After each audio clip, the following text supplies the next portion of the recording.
नोएडा में चुनाव की तारीखें निर्धारित हो चुकी हैं और बीजेपी का गढ़ माने जाने वाले नोएडा शहर में कांग्रेस ने अपनी दावेदारी की उम्मीदवार पंखुड़ी पाठक को मैदान में उतारा है। क्या पंखुड़ी पाठक इस भाजपा के गढ़ को माने जाने वाले नोएडा शहर से अपनी दावेदारी में कितनी खरी उतरेंगी? मेरे साथ मौजूद हैं पंखुड़ी पाठक, इनसे जानते हैं कि क्या कुछ इनकी इस मजबूत अखाड़े में जनता के प्रति है। देखिए, कोई भी क्षेत्र मुझे लगता है किसी का गढ़ तभी कहा जा सकता है अगर उस पार्टी ने वहाँ पे कुछ भी काम या कुछ भी विकास किया। नोएडा की भोली भाली जनता ने लंबे समय भाजपा पे विश्वास किया, भारी मतों से उन्हें जिताया, लेकिन पिछले 5 साल में भाजपा के विधायक इस क्षेत्र से गायब रहे। पूरे 5 साल इस क्षेत्र में दिखाई नहीं दिए, जिसके चलते जनता को ये समझ में आ गया है कि इस बार हमें भाजपा के अहंकार को तोड़ना है और अपने बीच के विधायक को चुनना है। कोविड काल में सबसे बड़ी समस्या रही थी नोएडा वासियों के लिए, इस पे आप क्या कहेंगे? देखिए, कोविड का समय ऐसा था कि पहली बार नोएडा के लोगों को अपने विधायक की जरूरत पड़ी, क्योंकि यहाँ पे सक्षम लोग रहते हैं, लेकिन उस समय ना विधायक दिखाई दिए, ना प्रशासन दिखाई दिया, ना सरकार से कोई दिखाई दिया।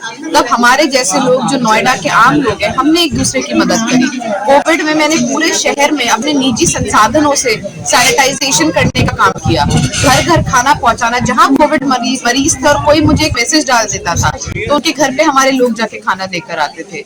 अभी पिछले साल डेंगू हुआ, 10 साल में सबसे ज्यादा डेंगू नोएडा में हुआ, उसमें भी प्रशासन या विधायक कहीं दिखाई नहीं दिए। तब हमने अपने संसाधनों से पूरे शहर में फॉगिंग कराने का काम किया। तो इस शहर को हमारे जैसे आम लोग चला रहे, एक दूसरे की मदद करके चला रहे, और भाजपा का इस शहर के विकास में या यहाँ के लोगों का सहयोग करने में कोई रोक नहीं। नोएडा वासियों की एक सबसे बड़ी समस्या है पीने के पानी की, और नोएडा में खुले हुए नालों की।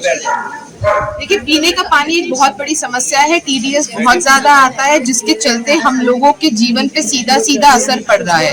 इसके चलते कैंसर जैसी बीमारियों की संभावना बढ़ रही है और तमाम बीमारियां हो रही हैं। छोटे छोटे जो बच्चे हैं, कम उम्र में ही लोगों के बाल सफेद हो रहे हैं, स्किन प्रॉब्लम्स हो रही है, अभी हेपेटाइटिस के भी केसेस आए। और इतनी बड़ी समस्या होने के बाद भी कभी भी हमने अपने विधायक को इस बारे में कोई काम करते तो छोड़िए, बात करते हुए भी नहीं देखा। मेरी प्राथमिकता ये है कि सभी घरों में साफ पीने का पानी पहुंचे, और मैंने अपने मैनिफेस्टो में भी ये लिखा है कि इस दिशा में हम लोग काम करेंगे। और जहां पर गंगा वाटर नहीं आता, वहां पे हम लोग विधायक निधि से आरओ प्लांट लगा के लोगों के घर में साफ पानी पहुंचाने का काम करेंगे। RWA सामाजिक संस्थाओं से आपको किस तरह का समर्थन की उम्मीद?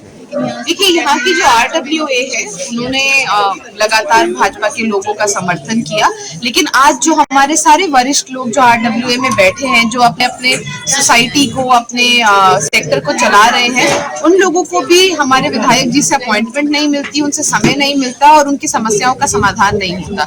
इसके चलते मैं जहाँ पर भी गई हूँ, RWA के लोगों का भी और सभी आम लोगों का यही कहना था कि इस बार हमें ऐसा विधायक चाहिए जो हमारे बीच का हो, जो हमारी समस्या में हमारे साथ रहे और जिससे हम बात कर सके, जिससे मिल सके और जो हमारी बात प्रशासन और सरकार तक पहुंचा सके। पंखुड़ी जी, अंत में जनता एक क्वेश्चन पूछती है, अगर यदि आप यहाँ से विधायक का चुनाव जीत जाती हैं तो जनता कैसे यकीन करेगी कि आप भी उनका फोन उठाएंगी, आप कार्यालय पे मिलेंगे? देखिए, सबसे पहली बात तो ये है कि मैं कहीं बाहर से नहीं आई। हमारे मौजूदा विधायक जो है वो इस शहर के वासी नहीं है, लखनऊ से आए थे, नोएडा में चुनाव जीते और दिल्ली जाके बैठ गए। मैं नोएडा में रहती हूँ, नोएडा के सभी लोग मेरा घर जानते हैं, मेरा ऑफिस जानते हैं, मैं रोज एक ही स्थान पे उनको मिलती हूँ। और मैं जिस तरह से विपक्ष में काम करती आई हूँ, मुझे नहीं पता था मैं यहाँ चुनाव लड़ूंगी। तभी किसी की भी कोई समस्या होती थी, हम वहाँ पहुँचते थे।